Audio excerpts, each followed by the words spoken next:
Welcome to the Intimate Marriage Podcast, where I teach educated, successful couples how to have incredible, passionate relationships so that you can stop compromising and start feeling fully alive in your relationship. I'm Alexandra Stockwell, aka the Intimacy Doctor. I'm a physician, a relationship and intimacy coach, and I'm an intimate marriage expert. My husband and I have been married for 26 years. We have 4 children and full professional lives, and we've created an amazing marriage. I've shown hundreds of couples how to do so as well. So if you want to deepen your understanding of your own relationship and learn to access new heights of emotional, sensual, and erotic intimacy, you're in the right place. I will show you how. Now, let's dive in.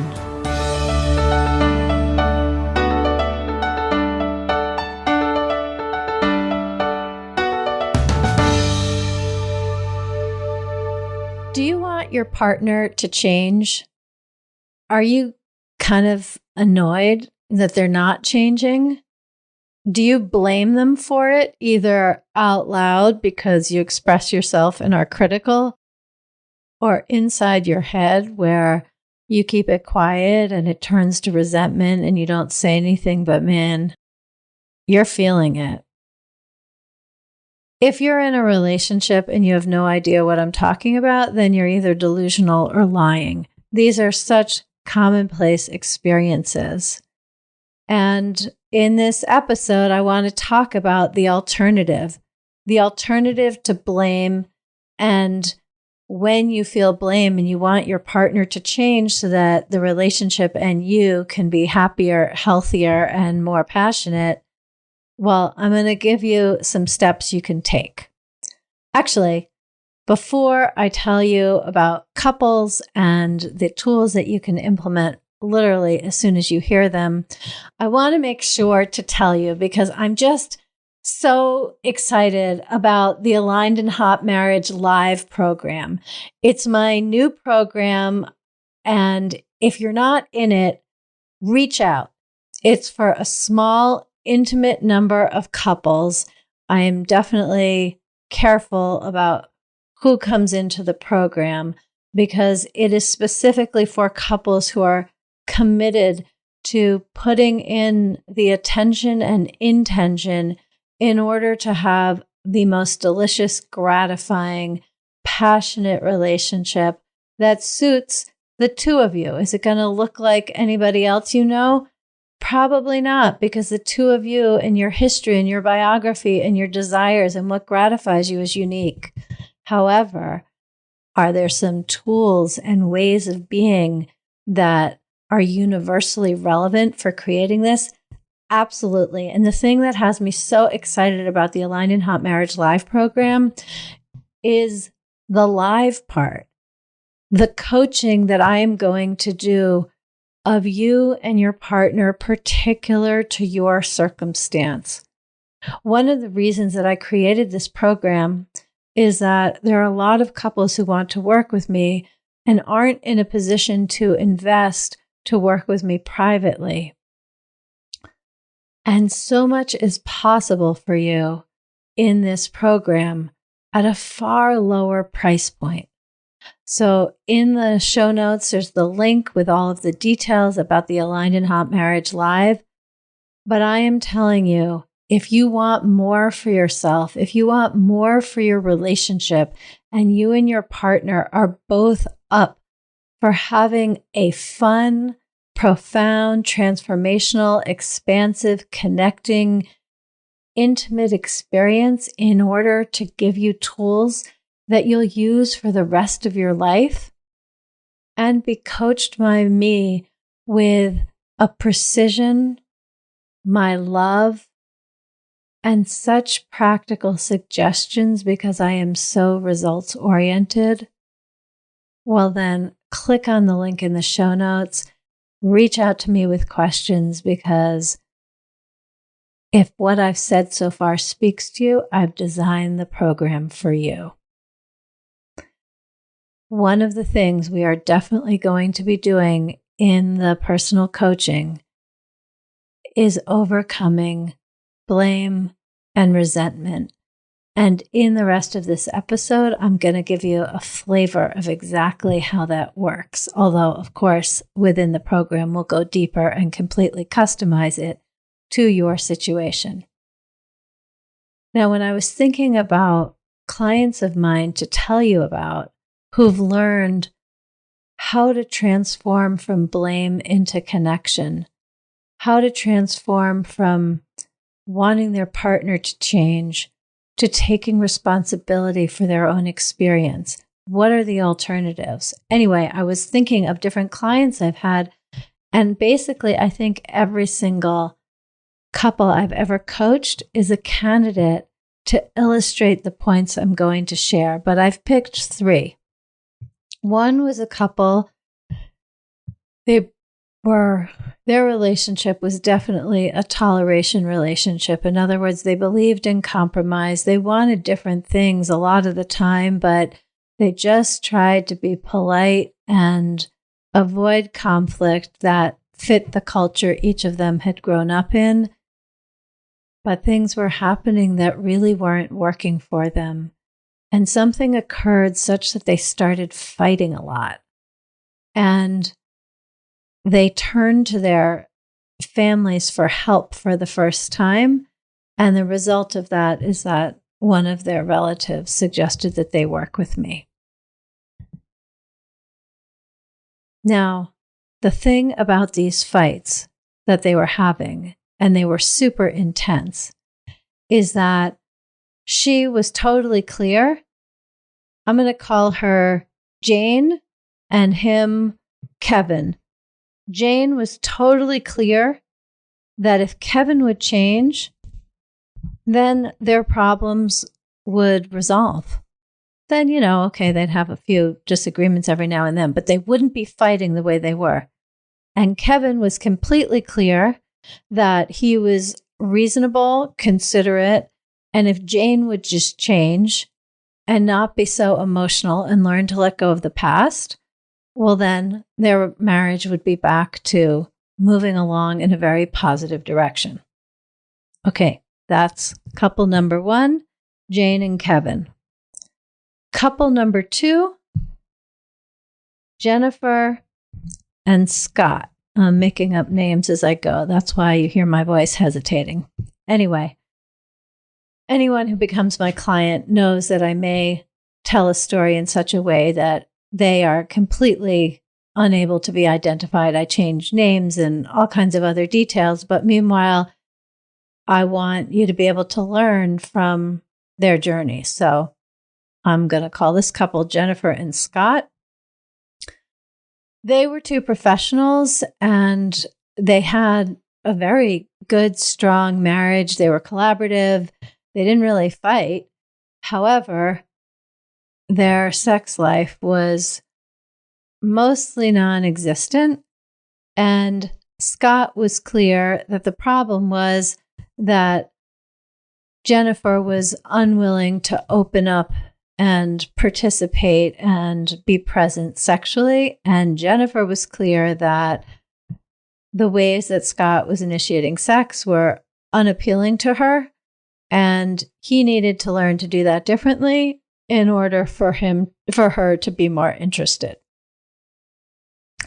And then we come to Samantha and Jim. Jim worked really hard.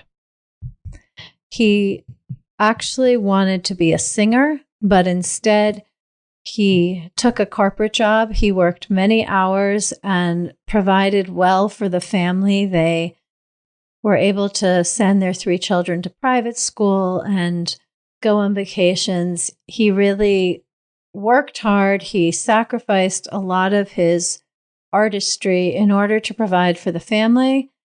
And when their marriage just felt kind of flat, he really thought it was because Samantha was annoyed and she didn't have good reason to be, and she needed to understand his generosity and contribution and enjoy the time he did have. Samantha, on the other hand, just thought that Jim refused to be present. He refused to give her the kind of attention that she wanted when they were together. And if he would just learn to be present with her in a different way, then she would be happy and fulfilled. And when he was working long hours, that would just build the erotic tension until they could be with one another again. So whether it's fighting or actually a conflict-free marriage without sex, or a resentment about one partner working too much and not being present enough, all of these situations, whether the people have done personal growth and know that they create their own experience based on what they're thinking, these are common ideas, or they've never done any personal growth or therapy and they don't know it and they just want their partner to change so that the relationship will improve. There's some version of this which is present in every couple I've ever coached. And part of that is because when couples come to me, it's because they're not entirely living the marriage or committed relationship that they want to have.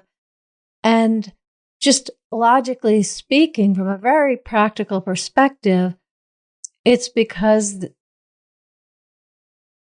between the two of them, they have some blind spots and they come to me to shed light on it.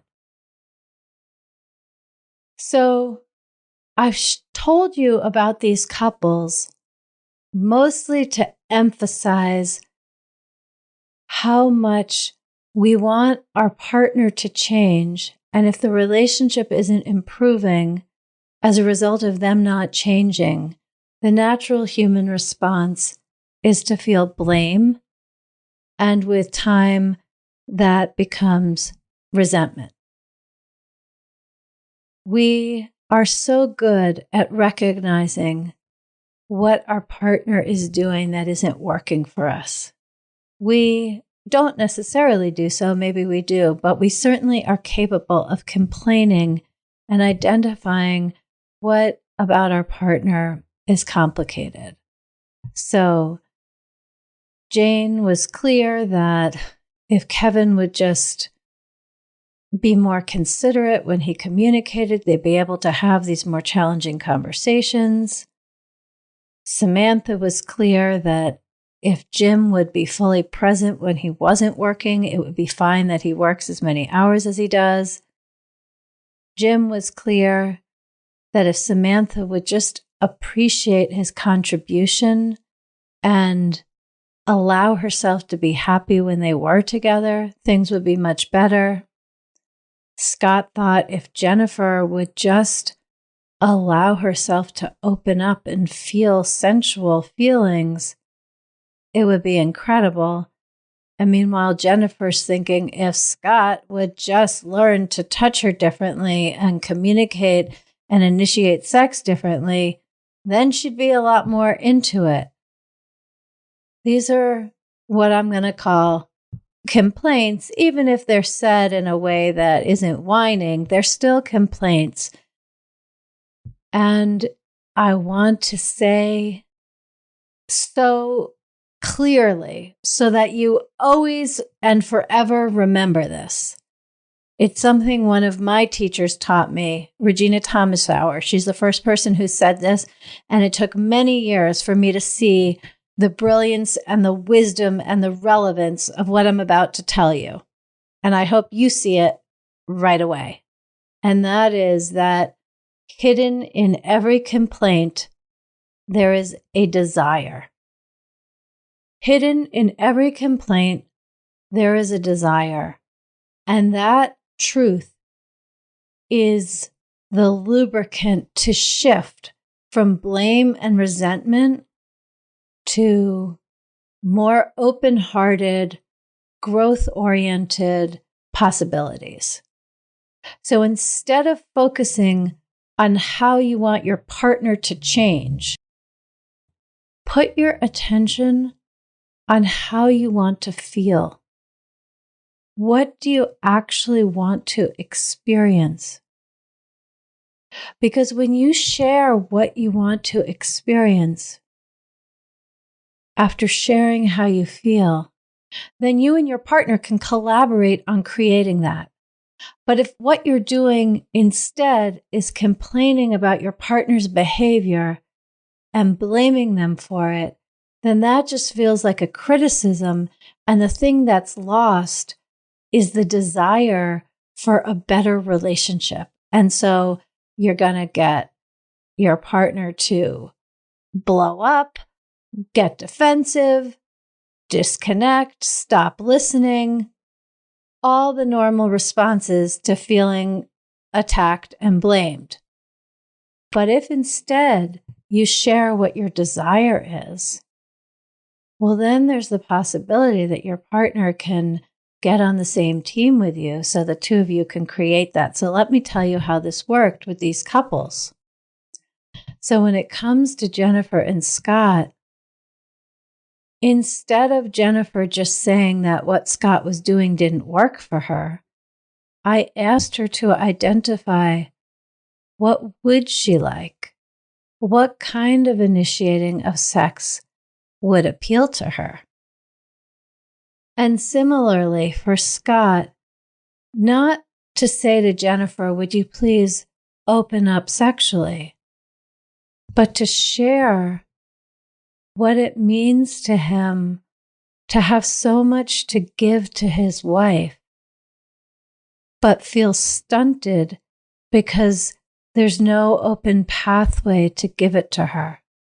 Just sharing that brought them so much closer, even if he didn't change anything in how he was initiating sex.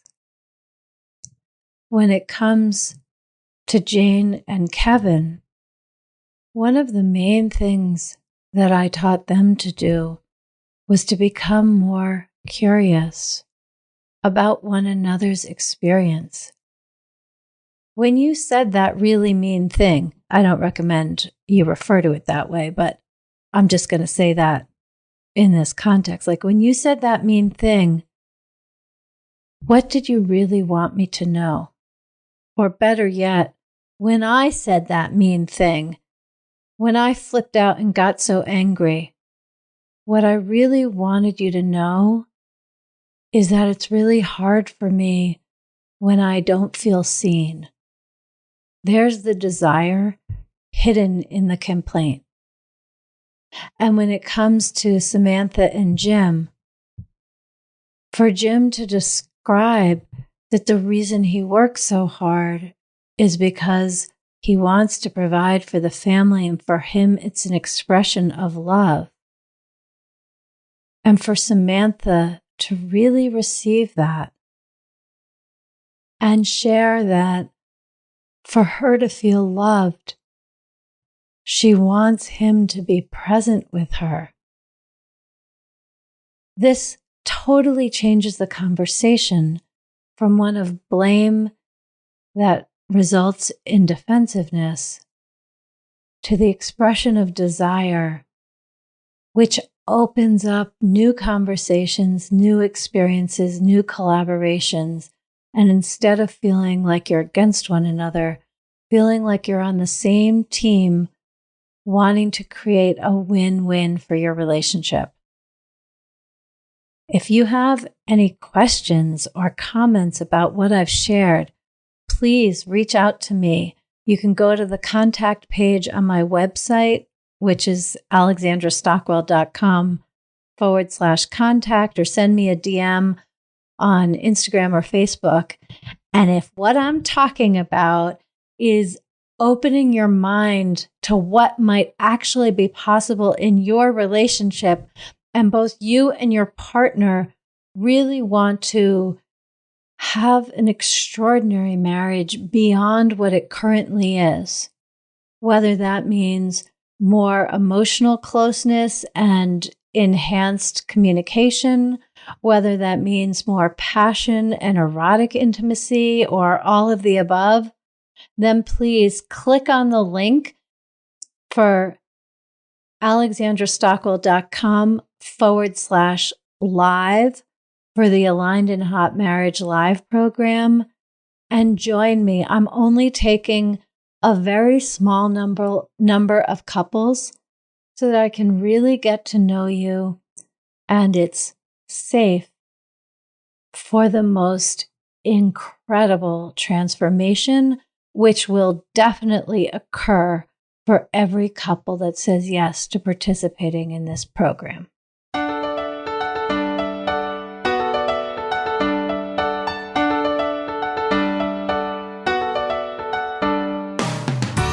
If you enjoyed this episode, share it with a friend, and please leave a rating and a review. And if you're ready to deepen your relationship and create a truly intimate, delicious, and vibrant marriage, head over to the Work With Me page at alexandrastockwell.com and choose the program that's right for you.